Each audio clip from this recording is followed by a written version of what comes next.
Un juge a condamné une mère à mort, puis a compris qu'elle était la donneuse d'organes qui avait sauvé sa fille. Dans la salle d'audience, le marteau du juge frappa comme un coup de tonnerre. La femme en face de lui se leva, droite, digne, sans une larme. Personne ne savait encore que son sang avait déjà coulé dans les veines de l'enfant du juge. Le palais de justice de Paris s'ouvrait ce matin-là comme une cathédrale d'ombre. Dans la salle 7, l'air sentait le vieux bois ciré, les papiers humides et l'angoisse. Le public avait rempli les bancs, journalistes, étudiants en droit, voisins curieux. Au centre, deux silhouettes se faisaient mince face. Le juge Idriss Diop, costume sobre, peau noire, cheveux poivre et sel, réputé pour sa rigueur sans bavure. L'accusé, Naya Bemba, la trentaine, visage calme, bras menottés, un foulard bleu serré autour du cou, comme un bouclier silencieux. Le dossier disait « Homicide volontaire sur un chirurgien réputé, le professeur Clarence Halfen ». La presse adorait l'ironie. La mère pauvre contre le médecin des riches. On parlait de vengeance, de folie, de crime social. Naya n'avait pas dit un mot durant tout le procès, sauf ces 4 mots le premier jour. « Je ne veux pas d'avocat ». La procureure, Madame Verne, avait plaidé avec la froide assurance de ceux qui croient qu'aux colonnes du code. Une société tient debout parce que la loi n'a pas d'état d'âme, Monsieur le Président. On avait brandi des vidéos de surveillance, des relevés téléphoniques, le couteau récupéré dans la Seine. Tout semblait scellé. Le juge Diop baissa les yeux vers le jugement dactylographié. Depuis 3 semaines, il dormait par fragments, hanté par une mémoire qui ne se décidait pas à s'éteindre. Le bip de la réanimation, l'odeur de gel hydroalcoolique, la peau pâle de Maya, sa fille de 12 ans, intubée après une crise fulgurante. On avait dit ces mots qui redessinent une vie, transplantation d'urgence, puis un miracle anonyme, une donneuse compatissante, un organe arrivé in extremis, la greffe acceptée. Et le cœur de Maya, battre, battre encore. Idriss s'était juré ce jour-là d'être encore plus intraitable. Contre tout ce qui tue, contre tout ce qui ment. Accusé, levez-vous. Naya se leva. Elle regarda le juge comme on regarde une fenêtre fermée, avec espoir mais sans illusion. Le tribunal vous déclare coupable d'homicide volontaire, aggravé par préméditation. Un murmure traversa la salle. La peine prononcée est la réclusion criminelle à perpétuité, assortie d'une période de sûreté maximale. Conformément aux textes en vigueur et compte tenu de la barbarie des faits, la Cour ordonne. Il hésita. Une seconde, infime, invisible pour la salle, mais abyssale pour lui. Un battement d'ailes dans la poitrine. Les mots suivants tombèrent pourtant lourds, définitifs. Un régime de détention spécial. Le marteau frappa. Les gendarmes s'approchèrent. La procureure rangea ses notes avec une satisfaction discrète. On aurait pu croire que tout était terminé. Sauf que Naya fit quelque chose que personne n'attendait. Elle tourna la tête vers le public, cherchant un visage précis. Ses yeux accrochèrent ceux d'une adolescente aux cheveux bouclés, assise au 2e rang, un ruban rouge au poignet. La petite lui sourit. Un sourire minuscule, presque honteux, mais bien réel. Maya, la fille du juge. Idriss blêmit imperceptiblement. Pourquoi ce regard? Ce fil tendu entre l'accusé et son enfant. Madame, vous n'avez rien à dire demanda le juge, contre toutes les règles qu'il imposait d'habitude. Naya entr'ouvrit les lèvres. Sa voix était douce, sans tremblement. Je ne demande pas le pardon. Je demande qu'on se souvienne de ce qui coûte la vie et de ce qui la rend possible. Vous parlez de l'homme que vous avez tué? Je parle de tout ce que la douleur pousse à faire, quand la loi a des horaires et la misère pas. Une avocate commise d'office tenta d'intervenir. Trop tard. Les gendarmes entraînèrent Naya. Dans la confusion, un petit carton tomba du foulard bleu. Une infirmière assise derrière Idriss, réflexe professionnel, ramassa l'objet et le posa sur le pupitre. Une carte de donneur d'organes. Sur le bord, un numéro manuscrit, des initiales et une date. Idriss sentit ses doigts se crisper. Il connaissait ses cartes. Il en avait encadré une à la maison, comme un ex-voto laïque, depuis la greffe de Maya. Il jeta un œil malgré lui. Le numéro ressemblait à une série qu'il avait vue sur le dossier hospitalier. Pur hasard. Forcément. Dans le couloir, après l'audience, les micros jaillirent. Monsieur le Président, un mot? Il répondit mécaniquement, phrase propre, neutralité impeccable. Mais son regard fuyait vers Maya qui, blême, triturait son ruban rouge. Ce ruban qu'elle portait depuis sa sortie de l'hôpital. Pour ne pas oublier, disait-elle. Papa, murmura-t-elle enfin, quand ils se retrouvèrent, seuls près de l'ascenseur. Oui, la dame, elle m'a regardé comme si elle me connaissait. Tu t'es fait une idée, c'est tout. Son foulard, c'était le même bleu que le drap dans la salle de greffe. Il eut un mouvement de recul. Comment pourrait-elle se souvenir? Elle était semi-consciente. Maya, on rentre. Dans la voiture, la radio recracha les commentaires. Une justice ferme et exemplaire. Idriss coupa le son. Le visage de Naya revenait en boucle, non pas celui d'une criminelle cynique, mais d'une femme au secret mal recousu. Pourquoi une carte de donneur sur elle? Pourquoi ce regard à sa fille? Le soir, le juge ouvrit le classeur gris où il rangeait les documents liés à la transplantation. Pas pour enquêter, pour se rassurer. Il feuilleta les courriers anonymisés du Registre national des dons. La lettre standard de l'Agence de la biomédecine, la donneuse était une femme entre 25 et 35 ans, consentement exprimé avant décès, compatibilité rare. Pas de nom. Jamais de nom. C'est la loi. La loi qu'il servait. Pourtant, derrière l'anonymat, se dessinaient des fragments. Une écriture ronde dans la case. J'accepte de donner. Un petit cœur tracé au stylo dans la marge. La même date, la veille de la greffe de Maya. Une coïncidence encore. Il reposa la lettre, referma le classeur, tenta de dompter la sensation étrange qui lui courait le long de la nuque. À minuit, incapable de dormir, il retourna au bureau. Sur son écran, il consulta le dossier Alphen. Le professeur chirurgien star, accusé par des familles modestes d'avoir contourné des listes d'attente pour des organes rares. Rumeur jamais prouvée. Procédure classée. Alphen avait été retrouvé poignardé près de son cabinet. Naya travaillait comme aide ménagère à l'hôpital où il opérait. Mobile social, vengeance, tout concordait. Sauf cette carte. Le lendemain, un courrier en recommandé attendait Idriss au greffe. Un pli anonyme, glissé après l'audience, adressé au père de l'enfant sauvé. Les mains du juge tremblèrent malgré lui. Il déchira l'enveloppe. Une seule feuille, écriture soignée. Monsieur, si la loi vous interdit de savoir qui a sauvé votre fille, laissez au moins la vérité sauver votre conscience. Ce n'est pas le sang qui salit, c'est ce qu'on cache pour l'empêcher de parler. Cherchez la signature sur les formulaires de consentement et demandez pourquoi elle a signé 2 fois. Naya B. Il relut 3 fois. 2 fois. Il retourna au classeur, sortit la copie floutée, fixa la minuscule marque au stylo, presque un tremblement. La même boucle, le même cœur minuscule dans la marge. Son souffle se coupa. Dans la cuisine, Maya entra pieds nus, attirée par la lumière. Papa, tu ne dors pas? Non, ma chérie. Tu penses à la dame? Il voulut répondre non. Il dit oui. Maya s'assit en face, posa sa main fine sur celle de son père. Tu m'as appris qu'un juge regarde tout, même ce qui lui fait mal. Il serra cette petite main qui avait appris à battre au tempo d'un autre cœur. Dans le silence, l'horloge égrenait des secondes lourdes. Idriss se leva, reprit son manteau. Où vas-tu? Au service des greffes. Juste pour poser une question. Mais c'est interdit. Je ne demande pas un nom. Je demande si je dors en paix pour de bonnes raisons. Dehors, Paris se tenait dans ce moment suspendu où la ville a l'air de retenir son souffle. Le juge Diop marcha longtemps, jusqu'à l'hôpital où Maya était née une 2e fois.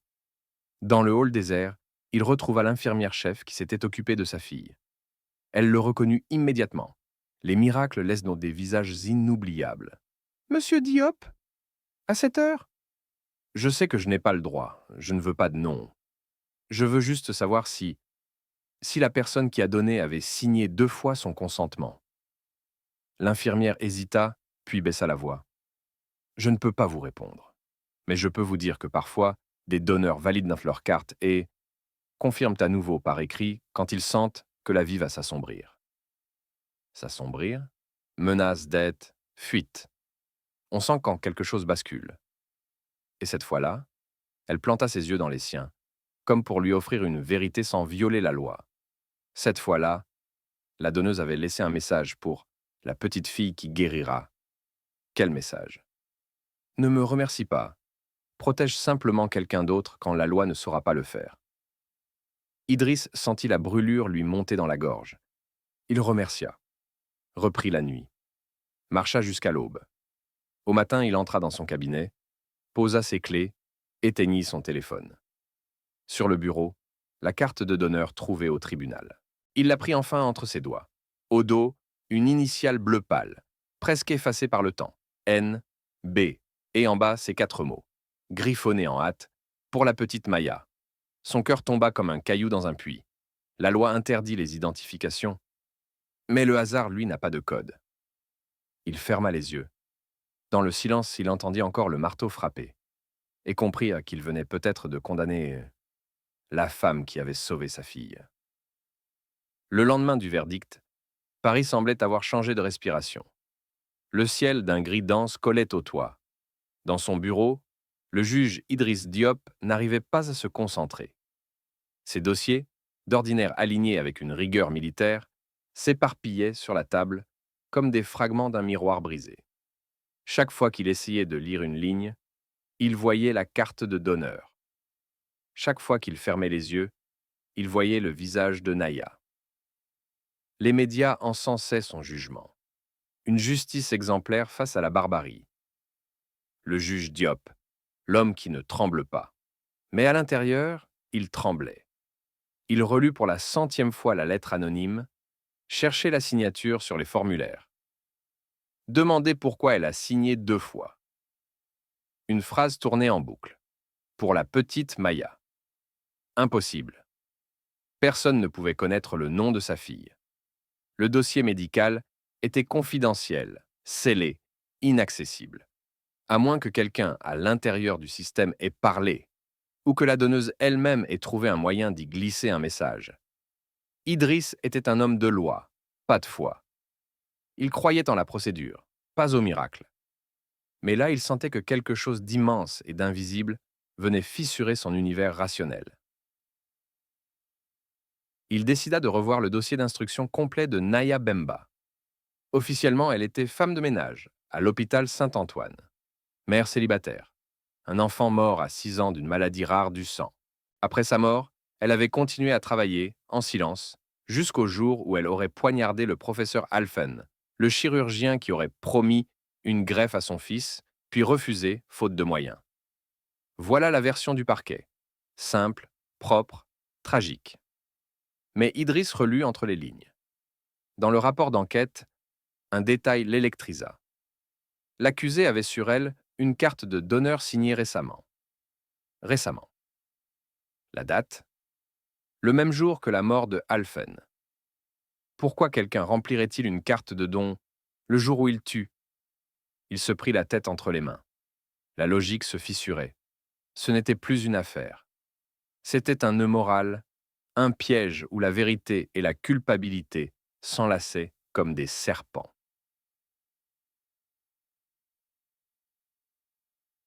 Ce soir-là, en rentrant chez lui, il retrouva Maya dans le salon, les cahiers d'école éparpillés, un bandage léger au poignet. Qu'est-ce que c'est? Ah, une chute en sport. Il s'approcha, l'attrapa par la main, examina la plaie. Rien de grave. Mais sous le bandage, il remarqua une fine cicatrice, une ligne claire, parallèle à celle qu'elle portait sur le torse, la trace de la greffe. Tu te souviens de ta donneuse? Demanda-t-il soudain. Elle hocha la tête, rêveuse. Je me souviens pas d'un visage, mais j'ai rêvé d'elle plein de fois. Elle avait une voix douce. Elle me disait toujours la même chose. Ne sois pas triste pour moi. Sois forte pour ton papa. Tu m'en as jamais parlé. Je croyais que c'était juste un rêve. Il sentit sa gorge se serrer. Les rêves d'enfants sont parfois des portes que les adultes refusent d'ouvrir. 3 jours plus tard, Idriss demanda à consulter discrètement les archives hospitalières. En tant que juge, il avait des accès limités. Officiellement, c'était pour un contrôle de conformité sur les dossiers médicaux sensibles. En vérité, il cherchait une aiguille dans un océan de protocoles. Le dossier de Maya était scellé, mais il pouvait voir les métadonnées. Donneuse anonyme. F, 34 ans, compatibilité rare. Code BM349. BM. Les lettres le percutèrent comme une gifle. Bemba. Le même nom que Naya. Il se leva brusquement, renversant sa chaise. Son souffle s'accéléra. Tout son corps lui criait de ne pas y croire, d'attendre une confirmation. Mais au fond de lui, il savait déjà. Naya Bemba. La femme qu'il avait condamnée. La mère qui avait signé 2 fois. La donneuse de l'organe qui battait dans la poitrine de sa fille. Cette nuit-là, il ne dormit pas. Il relut les minutes du procès. Chaque mot, chaque regard, chaque silence prenait une nouvelle signification. Naya, droite, immobile, comme si elle savait qu'il comprendrait un jour. Sa phrase résonnait encore. Je ne demande pas le pardon. Je demande qu'on se souvienne de ce qui coûte la vie. Et si elle avait tué non pas par vengeance, mais pour révéler un trafic? Et si Halfen avait vendu illégalement les organes prélevés sur des pauvres? Les rumeurs, les familles sans justice, tout reprenait sens. Mais s'il voulait la vérité, il devait la chercher là où il n'avait pas le droit d'aller, en prison. Le lendemain, Idriss Diop demanda un transfert spécial de l'accusé sous prétexte d'une vérification psychologique d'après-sentence. Personne ne soupçonna rien. Le dossier portait encore son sceau. Il prit la voiture de service, direction la maison d'arrêt de Fresnes, sous un ciel d'acier. Dans la salle d'entretien, Naya entra, menottée. Toujours ce même foulard bleu, toujours ce calme qui dérange. « Madame Bemba », dit-il essayant de contenir le tremblement dans sa voix. « Monsieur le juge, pourquoi m'avoir écrit ?»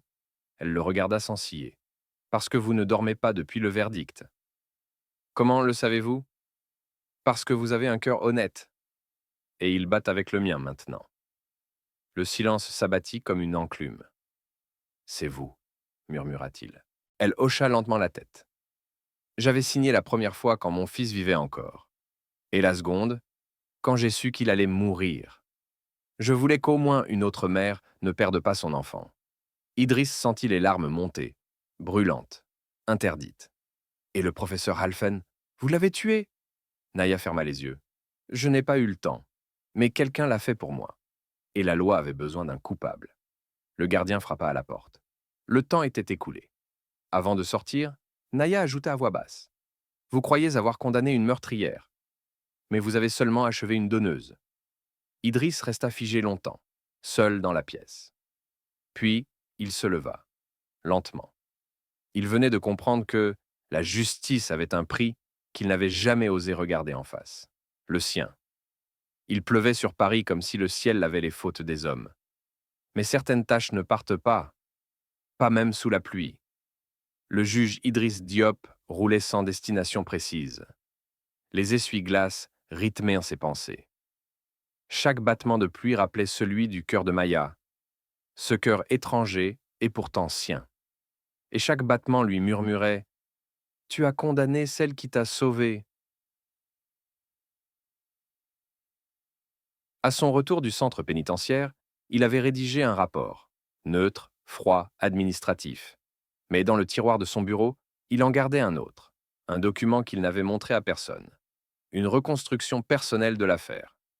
Il y avait écrit en haut de la page « Si la justice ne peut pas réparer, qu'elle apprenne au moins à reconnaître. » Il avait vérifié chaque piste, les transactions du docteur Halfen, les patients morts en attente de greffe, les signatures doublées sur les formulaires.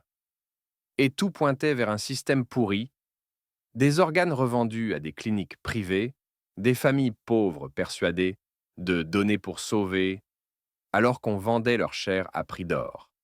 Naya Bemba avait voulu dénoncer. Mais avant qu'elle parle, on avait trouvé Alphen mort, et elle, parfaite coupable. Le pire, le procureur savait, et avait fermé les yeux pour protéger un nom plus haut. Idriss sentit la colère lui remonter comme un poison. Il pensa à Naya, seule dans sa cellule, et à Maya, endormie dans sa chambre, vivante grâce à ce système qu'il devrait désormais haïr. Néanmoins, ce soir-là, il rentra tard.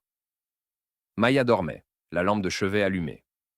Sur la table, un dessin d'enfant, 2 cœurs reliés par un fil rouge. En dessous, elle s'avait écrit « Pour celle qui m'a prêté le sien ». Idriss resta figé. Son souffle se coupa. L'instinct paternel se mêla à la honte. Il posa la main sur le dessin comme sur une plaie. Puis, dans un geste presque sacré, il prit la carte de donneur de Naya, celle qu'il gardait dans sa veste, et la glissa entre les pages du carnet de sa fille. « Un jour, tu sauras, murmura-t-il. Et ce jour-là, tu comprendras ce que vaut une vie offerte. » Le lendemain, Idriss prit une décision qui allait lui coûter sa carrière. Il convoqua une conférence de presse. Devant les caméras, il parla d'une voix posée, mais chaque mot tremblait d'une rage contenue. « J'ai rendu un jugement juste selon la loi, mais injuste selon la vérité. Une femme est en prison pour un crime qu'elle n'a pas commis. Cette femme s'appelle Naya Bemba, et c'est grâce à elle que ma fille respire. » Un silence de mort s'abattit. Puis le vacarme, les flashs, les cris, les titres instantanés. Le juge Diop avoue avoir condamné sa bienfaitrice. Scandale d'État autour du trafic d'organes. Le ministère de la Justice suspendit Idriss immédiatement. Mais il s'en moquait. Il avait enfin dit ce que la loi ne voulait pas entendre. La vérité ne rend pas libre. Elle rend responsable. Une semaine plus tard, Naya fut libérée provisoirement, le temps d'une révision de procès. Elle refusa les journalistes, refusa les discours. Elle demanda seulement une chose, voir Maya. Dans la cour d'un petit centre médical du 13e arrondissement, elles se rencontrèrent. La petite fille s'approcha timidement. Naya s'agenouilla, posa une main sur sa joue, juste au-dessus de la cicatrice. « Tu es belle, dit-elle, et forte. Papa dit que c'est ton cœur qui me fait battre. » Naya sourit faiblement. « Non, ma chérie, c'est ton courage. » Idriss, debout à quelques pas, détourna le regard. Pour la première fois depuis des mois, il sentit la paix. Pas celle des jugements, mais celle des vérités reconnues. La justice se croit pure parce qu'elle punit. Mais la vraie justice, c'est celle qui ose aimer ce qu'elle a brisé. Idriss avait appris qu'il n'y a pas de loi assez grande pour mesurer un sacrifice. Et que parfois, le pardon ne s'écrit pas dans un verdict, mais dans le battement d'un cœur qui continue de vivre grâce à celui qu'on a condamné. Si cette histoire t'a bouleversé, partage-la autour de toi. Abonne-toi à Histories de Dim pour ne pas oublier que derrière chaque faute, il y a parfois un miracle qu'on n'a pas su voir.